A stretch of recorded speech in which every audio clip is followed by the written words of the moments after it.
EVM को हटाना चाहते हैं और पहले वाला जो बैलेट पेपर है वो लाना चाहते हैं, क्योंकि जो ईवीएम बनाया था वो भी ख़त्म करके आज बैलेट पेपर से चुनाव कर रहा है। तो ईवीएम में फ्री फेयर और ट्रांसपेरेंट चुनाव नहीं हो रहा है, जिसके कारण ये हमारे जो अधिकार है उसका हनन हो रहा है। तो इसलिए हम लोग इसके विरोध में हम लोग ये रैली निकाले। मेरा नाम वासुदेव भगत, राष्ट्रीय आदिवासी एकता परिषद, रांची जिला।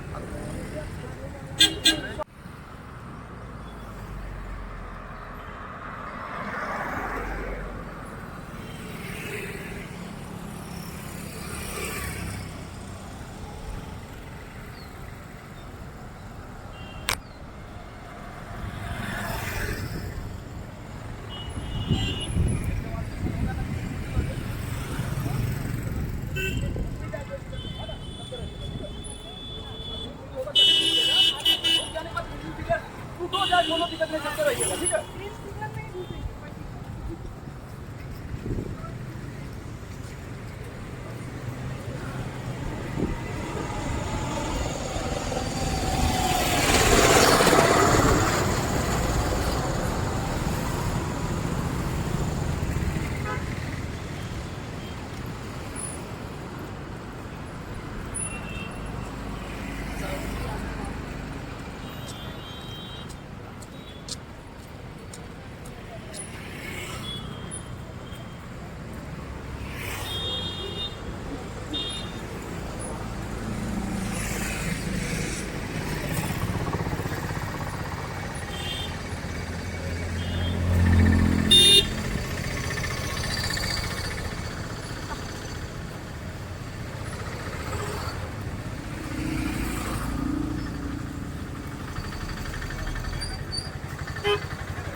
हटाना है, बैलेट पेपर लाना है।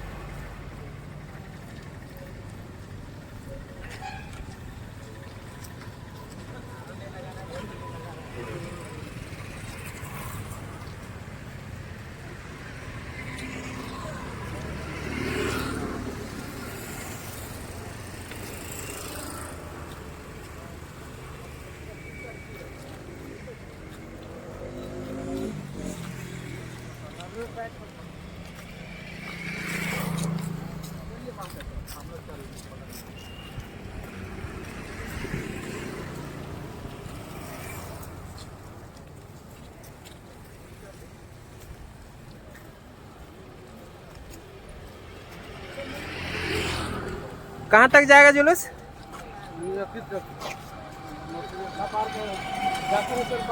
अच्छा,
नहीं चलेगी, यूनिवर्सल सेरेमनी नहीं चलेगी, नहीं चलेगी, नहीं चलेगी। गली गली में शोर है, सुना वाले शोर है, गली गली में शोर है, सुना वाले शोर है। वोट हमारा राष्ट्र तुम्हारा, नहीं चलेगा, नहीं चलेगा। वोट हमारा राष्ट्र तुम्हारा, नहीं चलेगा, नहीं चलेगा। वोट हमारा राष्ट्र तुम्हारा, वोट हमारा राष्ट्र तुम्हारा। गली गली में शोर है, गली गली में शोर है। इधर मशीन को हटाना है, पहले ट्रैक्टर लाना है। इधर मशीन को हटाना है, पहले ट्रैक्टर लाना है। इधर मशीन ने क्या किया? पवनवाद को मजबूत किया। इधर मशीन ने क्या किया? पवनवाद को मजबूत किया। उन्होंने क्या किया? हमारे ऊपर मनमानी में नहीं चलेगी, नहीं चलेगी, नहीं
चलेगी। हमारे ऊपर मनमानी में नहीं चलेगी, नहीं चलेगी, नहीं चलेगी।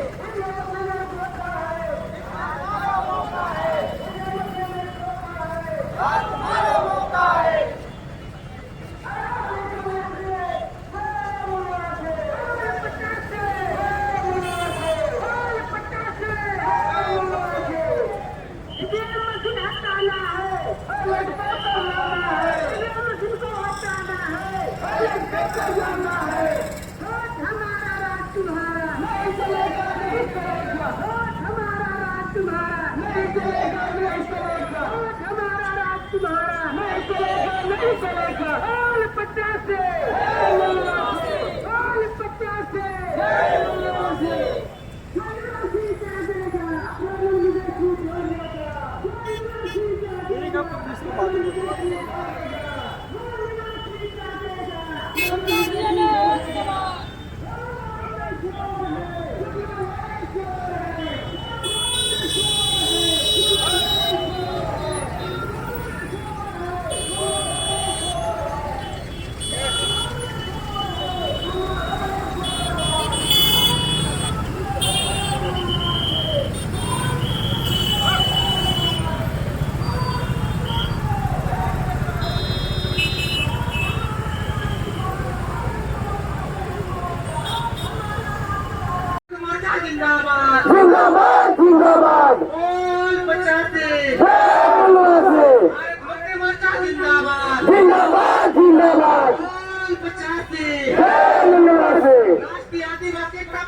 जिंदाबाद जिंदाबाद जिंदाबाद बोल 85 जय उन्नासी गाँव में कौन है सुना है गोर है गाँव में कौन है सुना है गोर है पीएम की नजायज सरकार नहीं चलेगी नहीं चलेगी नहीं चलेगी पीएम की नजायज सरकार नहीं चलेगी नहीं चलेगी नहीं चलेगी चुनाव आयोग मेरी मनमानी नहीं चलेगी नहीं चलेगी नहीं चलेगी चुनाव आयोग मेरी मनमानी नहीं चलेगी नहीं चलेगी बोल 85 जय उन्नासी बहुजन लोकप्रिय पार्टी जिंदाबाद जिंदाबाद जिंदाबाद बहुजन लोकप्रिय पार्टी जिंदाबाद जिंदाबाद जिंदाबाद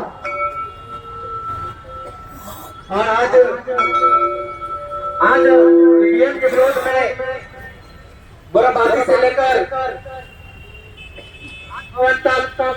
रैली प्रदर्शन हम लोग किए और ये रैली हमारे ईवीएम के विरोध में ये रैली निकाली गई है और जितने भी आए हुए सभी क्रांतिकारी साथियों मैं धन्यवाद करना चाहता हूँ कि आप अपने हक अधिकार की लड़ाई में आप सभी लोग अपने समय को देकर यहाँ उपस्थित हुए हैं और हमारे चुनाव आयोग को यही मैसेज दे रहे हैं कि हमारे लोकतंत्र में जो संविधान है उस संविधान को खत्म करने के लिए ईवीएम मशीन लाया गया है और ईवीएम मशीन से धोखा करके चुनाव आयोग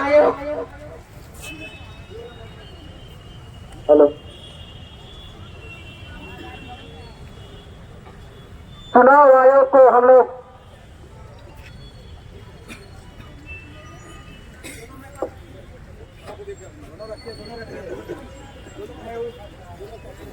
और आज के इस रैली प्रदर्शन में आए हुए हमारे बहुजन और भारत मुक्ति मोर्चा के प्रदेश अध्यक्ष बसंत उरांव जी से मैं चाहूंगा कि आप माइक पाए और अपनी बातों को रखें। बसंत उरांव।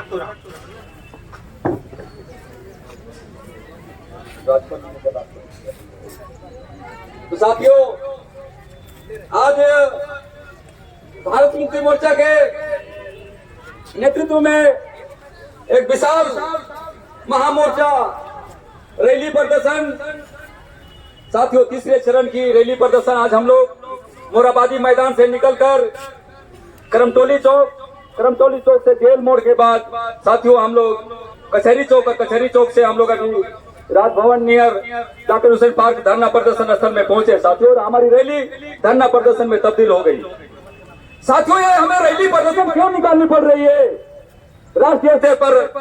साथियों, आज 667 जिला में भारत मुक्ति मोर्चा के राष्ट्रीय नेतृत्व वामन मेश्राम साहब के नेतृत्व में साथियों 667 जिला में एक साथ रैली प्रदर्शन हो रही है। और इस रैली प्रदर्शन के पूर्व भी हम लोगों ने 5 जनवरी को 567 जिला में जिला अधिकारी के माध्यम से राष्ट्रपति महोदया को साथियों ज्ञापन दिए थे और बताए थे कि जो चुनाव आयोग जो ईवीएम के ऊपर में जो गड़बड़ी कर रही है, इसका जो सुप्रीम कोर्ट आदेश दिया है उसको फॉलो किया जाए, और नहीं तो हम लोगों ने 10 तारीख को धरना प्रदर्शन करेंगे ऐसा अल्टीमेटम दिए राष्ट्रपति को, और पुनः हम लोग 10 तारीख को धरना प्रदर्शन किए और फिर जिला अधिकारी के माध्यम से राष्ट्रपति महामहिम को हम लोग ज्ञापन दिए। बड़ा दुख की बात है साथियों, आज तीसरे चरण की रैली 567 में जिलों में हमें निकालनी पड़ रही है और आज भी जिला अधिकारी के माध्यम से राष्ट्रपति को ज्ञापन जानी है। इसके बाद भी अगर चुनाव आयोग, देश की सरकार, राष्ट्रपति महोदया और प्रधानमंत्री, केंद्र सरकार अगर इस पर निर्णय नहीं लेती है, ठोस निर्णय नहीं लेती है, क्योंकि चुनाव आयोग के ऊपर में जो सुप्रीम कोर्ट का जो फैसला है उसको ही साथियों अमल करने की बात हम लोग कर रहे हैं, उसी की चर्चा करके साथियों आप लोग कुछ बातें बताना चाहते हैं, हमारे भोले भाले साथियों को बताना चाहते हैं, हमारे पढ़े लिखे छात्र छात्रा महिलाओं को, और साथियों अन्य लोग भी हमारी जहां तक आवाज जा रही है उनको बताना चाहते हैं इस देश में ईवीएम कैसे आया। क्योंकि साथियों इस देश की जो पड़ोसी कंट्री है, बांग्लादेश है, पाकिस्तान है, जापान है, अमेरिका है, चाइना है, ऐसे जितने भी डेवलप कंट्री है उसमें ईवीएम मशीन नहीं चलती, भारत में ही चलती है। क्यों चलती है इसका एक इतिहास है। 1990 के दशक में साथियों काशीराम साहब ने नारा लगाया दिल्ली में जब वो नारा लगाया कि देश के धन धरती के 100 में 90 भाग हमारा है, इस देश के धन धरती के 100 में 90 भाग हमारा है, वोट हमारा राज तुम्हारा नहीं चलेगा, नहीं चलेगा। जब नारा लगाया साथियों, इस देश पर शासक वर्गों का कान खड़ा हुआ, जिनकी संख्या 3.5% है और मूल निवासी का 90+ पॉपुलेशन है। अगर इन लोगों को ये मैसेज चला गया 6 लाख गांव में तो कि वोट हमारा राज तुम्हारा नहीं चलेगा, देश के धन धरती के 100 में 90 भाग हमारा है, वोट हमारा राज तुम्हारा नहीं चलेगा, नहीं चलेगा। ये बातें अगर 6 लाख गांव में चली गई तो ये लोग सत्ता शासन चला पाएगा 3.5% के लोग। तो साथियों 2004 में कांग्रेस सरकार ने ईवीएम मशीन लाई, पूरे देश में लागू किया ईवीएम मशीन। 4 में कांग्रेस जीता, फिर पुनः उन्हीं ईवीएम मशीन से 9 में जीता। और साथियों बीजेपी वाला को बड़ी दुख लगा, कांग्रेस का ही अपना भाई जो है, जो पोता है, जो बनाया हुआ बीजेपी है, पार्टी है, उस बीजेपी को आरएसएस को बड़ी दुख लगा। कहा हम लोग इतना बड़ा बड़ा देश में दंगा कराते हैं, गोधरा कांड कराए, अरे हम लोग सुन के क्यों नहीं आते। तो साथियों इसका जीवीएल नरसिम्हा राव सुब्रमण्यम स्वामी ने विदेशों में गया और ईवीएम के सारे डाटा लेकर के आया और किताब भी लिखा। जीवीएल सुब्रमण्यम स्वामी ने ईवीएम के ऊपर किताब भी लिखा, जो बाजार में है, लोग पढ़ सकते हैं। तो संदेह है, प्रशासन के लोग सुन रहे हैं, पुलिस के लोग सुन रहे हैं, आईबी के लोग सुन रहे हैं। साथियों आप लोग जानकारी ले सकते हैं। साथियों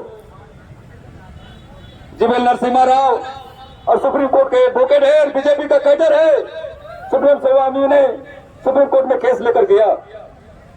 सुप्रीम कोर्ट केस कोर्ट में लेके गया, पूरे साक्ष्य और प्रमाण के साथ में साथियों अपना पक्ष रखा कि ईवीएम मशीन से फ्री फेयर एंड ट्रांसपेरेंट चुनाव नहीं होता है सर।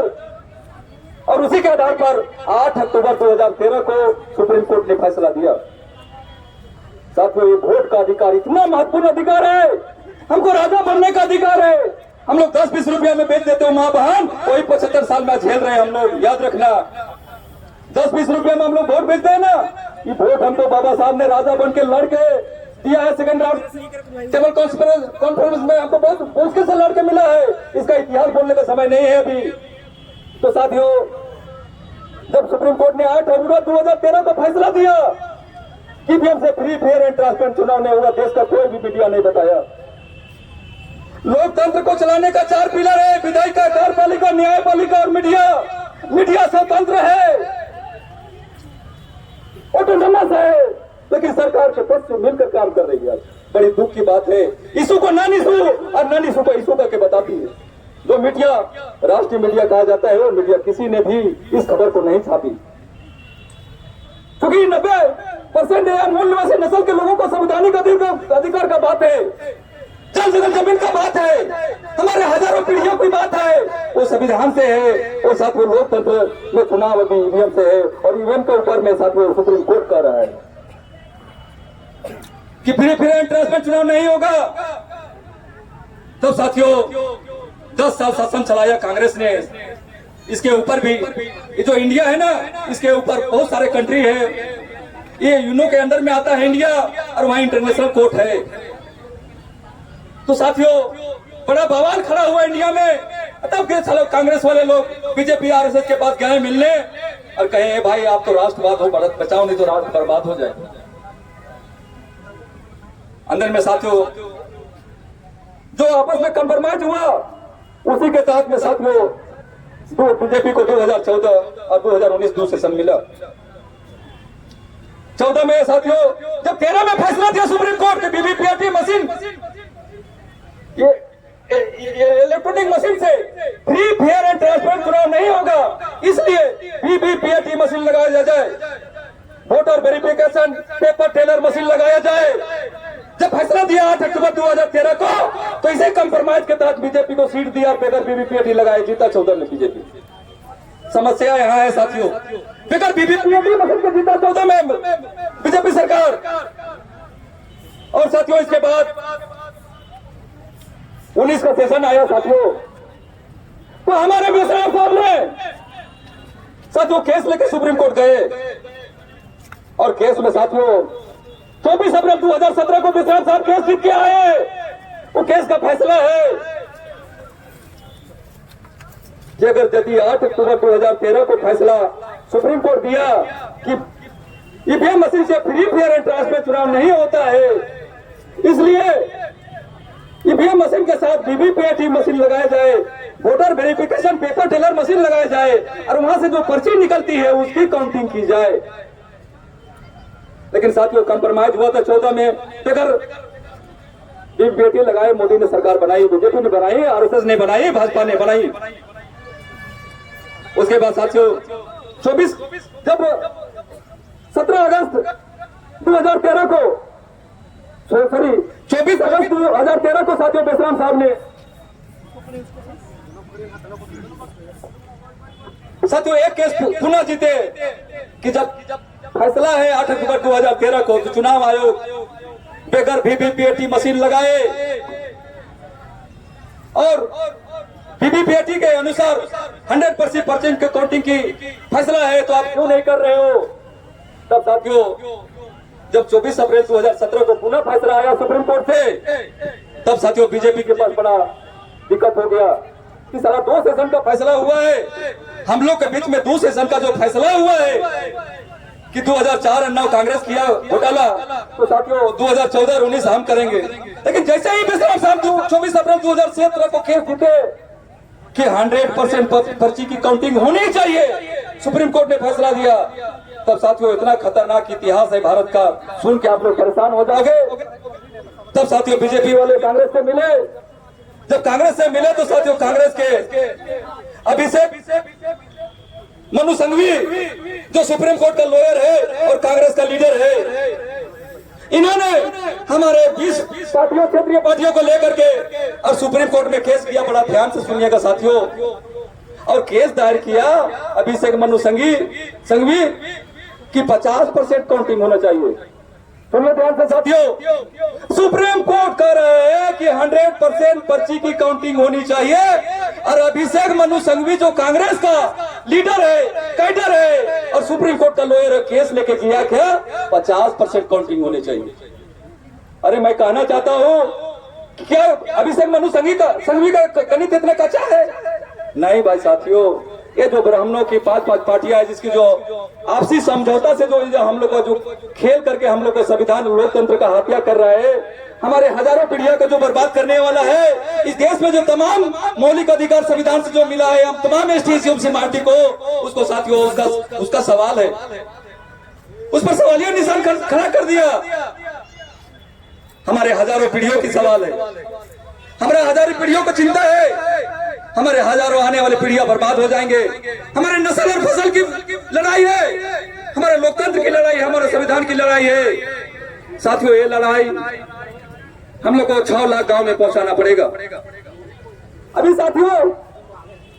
साथियों देश में हिंदू मुस्लिम का माहौल खड़ा करके साथियों पूरा उसी बीजेपी से साथियों इन्हीं सरकार लोगों ने आना चाहता है, जिन लोगों ने देश की तमाम सरकारी सेक्टर को साथियों 1992 में एलपीजी लागू करके तमाम उदारीकरण, निजीकरण और ग्लोबलाइजेशन, भूमंडलीकरण के तहत में साथियों हम तमाम एसटी माइनॉरिटी के हमारे पढ़े लिखे छात्रों की नौकरियां, आदिवासियों के जल जंगल जमीन, कर्मचारियों के पेंशन, साथियों ऐसे तमाम अधिकार साथियों खत्म कर दिए गए। हमारे आने वाले हजारों पीढ़ियां तबाह हो गई साथियों। इसलिए आज तीसरे चरण का आंदोलन में साथियों अब जितने लोग भी हमारे गांव के लोग आए हैं उनको मैं अपने दिल से साथियों इतना धन्यवाद देना चाहता हूं कि आप लोगों ने इस लड़ाई को लड़ रहे हैं और साथियों अपने खर्चे से चलकर गांव से हजारों किलोमीटर से, सैकड़ों किलोमीटर से, 10-20 किलोमीटर से साथियों लोहरदगा का गुमला से भी हमारे प्रतिनिधि लोग आए हैं। यहाँ पता चला साथियों आप लोगों को बहुत तहे दिल से धन्यवाद करता हूँ। और साथियों आज का राष्ट्रपति ज्ञापन देने के बाद में साथियों चौथे चरण की लड़ाई वामन मेश्राम के नेतृत्व में जो भारत मुक्ति मोर्चा के राष्ट्रीय अध्यक्ष है साथियों 31 जनवरी को दिल्ली चुनाव आयोग को साथियों 2 लाख का मोर्चा लेकर के जाना है। साथियों, आप लोगों ने भी, हमारे बच्चे लोगों ने नारा लगा रहा था कि चुनाव आयोग चोर है, गली गली में शोर है, चुनाव आयोग चोर है। साथियों, प्रतिक्रिया करना पड़ेगा, कार्य करना पड़ेगा, उसको रोकने के लिए कार्य करना पड़ेगा। और ब्राह्मण मेश्राम ने साथियों चौथा चरण का आंदोलन निर्धारित करके रखा है। 31 जनवरी दिल्ली को 2-4 लाख लोगों को लेकर के साथियों मोर्चा निकालनी है। उस मोर्चा में साथियों आप जहां से भी लोग आए हैं, साथियों बहुत सारे वक्ता है, मैं उनको भी, और हमारे राष्ट्रीय नेतृत्व कोई आने वाले हैं, आ गए तो कोई मैसेज देंगे हमको। कोई राष्ट्रीय नेतृत्व आ रहे हैं जिनका 3:30 बजे ट्रेन था दिल्ली से, अगर वो आदमी इधर में आ जाएंगे तो हमको तुरंत संदेश देना भाई, है ना। तो साथियों, आगे की जो लड़ाई है 31 जनवरी चौथे चरण की जो लड़ाई है साथियों, उस लड़ाई में आप लोग, हजारों लोग झारखंड से साथियों 29 तारीख के ट्रेन में, 28 तारीख के ट्रेन में, साथियों हम लोग गरीब लोग हैं, कोई रिजर्वेशन नहीं कर सके, तो क्या करना होगा साथियों, सीधा 28 तारीख को 29 तारीख को आप लोग 50-100 की जत्था बनाकर स्टेशन पहुंचिए। रांची से 28 तारीख को 29 तारीख को 3 ट्रेन खुलती है, वो सभी गाड़ियों में जनरल बोगी, वो जनरल बोगी में साथियों आगे 2 बोगी होती है, पीछे 2 बोगी होती है। जैसे गाड़ी लगती है उस एक गाड़ी में 25 आदमी 30 आदमी घुस जाइए, टिकट कटा के, बगैर टिकट का नहीं। हम लोग संविधान को मानने वाले हैं, हर कार्य संविधान के दायरे में करते हैं और संविधान के आधार पर करते हैं। लोकतंत्र में तीर तलवार गोली बंदूक नहीं चलती साथियों, लोकतंत्र में गोली चलती है और संविधान के दायरे में रखे बोलना पड़ता है। अगर आपने असंविधान काम करोगे तो साथियों नहीं चल पाओगे। इसलिए जो लोग भी जत्था बनाकर आओगे 28-29 तारीख को साथियों, जनरल टिकट कटा करके जो बोगियां होती है उसमें घुस करके साथियों दिल्ली आए। दिल्ली में हमारे लाखों लोग नई दिल्ली में उतरेंगे, पुरानी दिल्ली में उतरेंगे, साथियों हमारे लोग मरेंगे। सभी लोगों को नाइट होल्ड करने की वहां व्यवस्था की गई है। और साथियों 31 तारीख को कैसे 5 लाख लोग साथियों, जिस तरह 6 अक्टूबर को नागपुर 4.5 लोग मोर्चा निकाले थे, उसी तर्ज पर साथियों ये मोर्चा लाखों में होनी चाहिए। और साथियों ये मोर्चा के बाद, चौथे चरण के बाद भी अगर चुनाव आयोग जो सुप्रीम कोर्ट के फैसला के अनुसार अगर चुनाव डिक्लेयर घोषणा करती है तो मान्य करेंगे, हम लोग स्वीकार करेंगे। जो बातें बताया मैंने पहले कि वीवीपैट मशीन से निकलने वाली पर्ची की 100% काउंटिंग होनी चाहिए और नहीं तो सीधा बैलेट पेपर से होना चाहिए। जो लोग ऐसा करता है कि हम लोग बहुत डेवलप कर गए हैं, बैकवर्ड देश नहीं है इसलिए हम लोग ईवीएम मशीन से कराते हैं, तो अरे आज भी 84 करोड़ लोग भारत में भुखमरी रेखा से निकल। मैं नहीं कह रहा हूँ, ये सरकार का डाटा है और 5 किलो मोदी अनाज देता है। मैं नहीं कह रहा हूँ, डाटा और आधार के पर बात कर रहा हूँ साथियों। 84 करोड़ लोग भुखमरी से नीचे हैं, 40 करोड़ लोग देश में युवा बेरोजगार है साथियों, हजारों किसान साथियों आज अपनी उसकी जमीन जगह जगह एलपीजी के लागू होने से साथियों ग्लोबलाइजेशन के तहत में कंपनियां ले ली, बेरोजगार हो गया। लोहरदगा का गुमला में साथियों हमारे आदिवासी बहुल एरिया है, 80% पॉपुलेशन है, वहां के आदिवासी महिलाएं दिल्ली, बंबई, कलकत्ता में कुली कबाड़ी करने जाते हैं। जो लोग पढ़े लिखे साथियों लोग IAS IPS बने, रांची शहरों में पहुंच गए, वहां भी आज जो 80% ट्राइबल है उसमें से 10% तो साथियों सक्सेस कर गए, वो लोग हमारे डॉक्टर इंजीनियर बन गए हैं। लेकिन साथियों उसकी 70% पॉपुलेशन की दयनीय हाल है कि आज हम इस देश का राजा है, राजा होके हम सारे भीखमरी कर रहे हैं, मजदूरी कर रहे हैं, कुली कर रहे हैं। अरे this area is the 5th schedule area, 5वीं अनुसूचित क्षेत्र है और 5वीं अनुसूचित क्षेत्र में देश का संविधान कह रहा है, मैं नहीं कह रहा हूँ। अनुच्छेद 244 पढ़िए, 5वीं 6ठी अनुसूची पढ़िए, वो कह रहा है इस एरिया में 5 शेड्यूल एरिया है और इस एरिया में जो खनिज संपदा पर मालकियत अधिकार इस क्षेत्र में रहने वाले लोग एसटी माटी का है। ये मैं नहीं कह रहा हूँ, संविधान कह रहा है। अरे आदिवासियों का स्वयं शासन व्यवस्था अनुच्छेद 244 है। अरे 75 साल में क्यों लागू पड़ेगा साथियों? ये जो मूल निवासी लोगों को साथियों समझना होगा और समझ करके प्रतिक्रिया करना पड़ेगा। और साथियों ये भारत मुक्ति मोर्चा, राष्ट्रीय आदिवासी व्यक्ति एकता परिषद, राष्ट्रीय आदिवासी छात्र संघ, बहुजन क्रांति मोर्चा, ये तमाम मोर्चों का साथियों, राष्ट्रीय मुस्लिम मोर्चा, ये तमाम मोर्चों का हमारा भारत मुक्ति मोर्चा नेतृत्व करता है साथियों, और राष्ट्रीय नेतृत्व हमारा वामन मिश्राम कर रहे हैं। 67 साल उम्र हो चुके साथियों, वामन मिश्राम की बात कर रहा हूं। समाज के लिए न घर है, न मकान है, न उसका अपना नाम का कोई बैंक बैलेंस है साथियों। 67 साल का उम्र है। समाज को बचाने के लिए साथियों त्याग और समर्पण करके आज लड़ाई लड़ रहे हैं, और उनके साथ हम जैसे अभी वर्तमान में साथियों लाखों कार्यकर्ता ईमानदारी से त्याग और समर्पण के साथ साथियों समाज में 365 दिन काम कर रहे हैं। ऐसे लोग जब भी आपके घर में जाएं तो साथियों इनको साथ देना चाहिए। और साथियों ये जो बात लड़ाई है उसको 6 लाख गांव में पहुंचानी है। अंतिम लक्ष्य साथियों जो वामन मिश्राम साहब ने निर्धारित किए हैं, राष्ट्रीय अधिवेशन 2024 नागपुर में भूमि में साथियों लक्ष्य हमारे 2028-29 है। 2028-29 तक जिस तरह से 3.5% के लोग इस देश में शासक बन के हमारे संविधान को साथियों संपूर्ण आज निष्क्रिय कर दिया है। अभी 2024 बीतने के बाद साथियों हिंदू राष्ट्र स्थापित करना चाहता है। वो तो मैं भी हिंदू हूँ, अरे तू हिंदू तो मैं भी हिंदू हूँ। तो साथियों 3.5% पर हम लोग 90% लोगों में का कार्यपालिका, न्यायपालिका और मीडिया में कब्जा किए हुए। अरे हिंदू है तो हमारा हिस्सा क्यों खा रहे?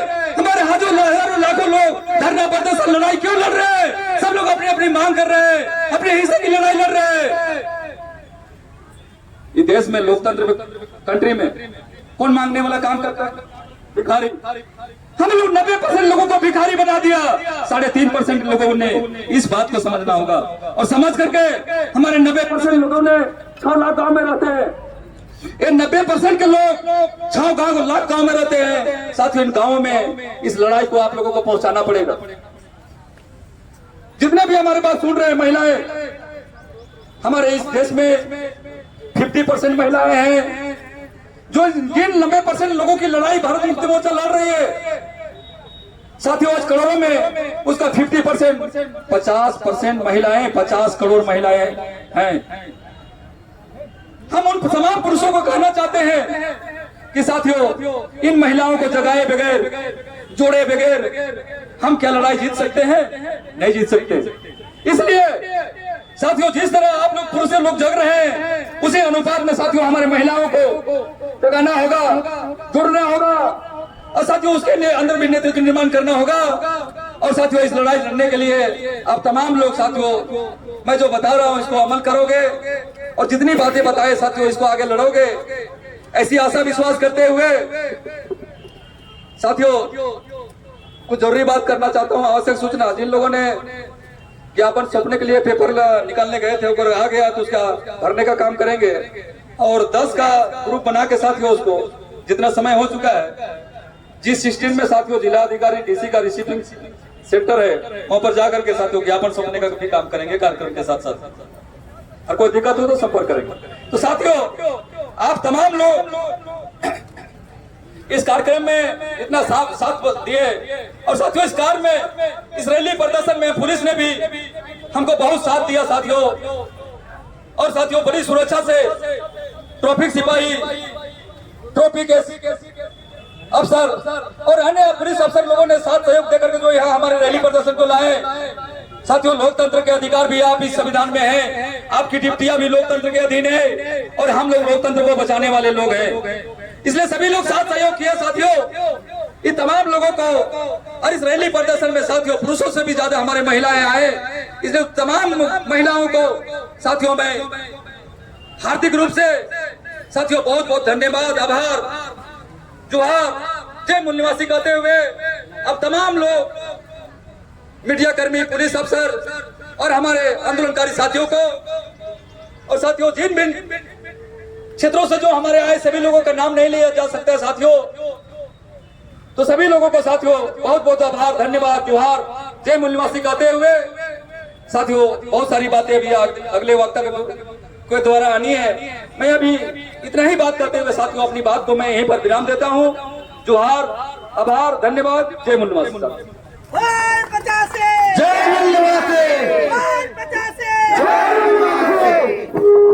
साथियों, ईवीएम के विरोध भारत मुक्ति मोर्चा के प्रदेश अध्यक्ष बसंत राव जी ने अपनी बात को रखे। बहुत बहुत धन्यवाद। और अगले वक्ता के रूप में बुलाना चाहूंगा कुसुम मैडम, राष्ट्र महिला मोर्चा महिला संघ प्रदेश अध्यक्ष। कुसुम मैडम।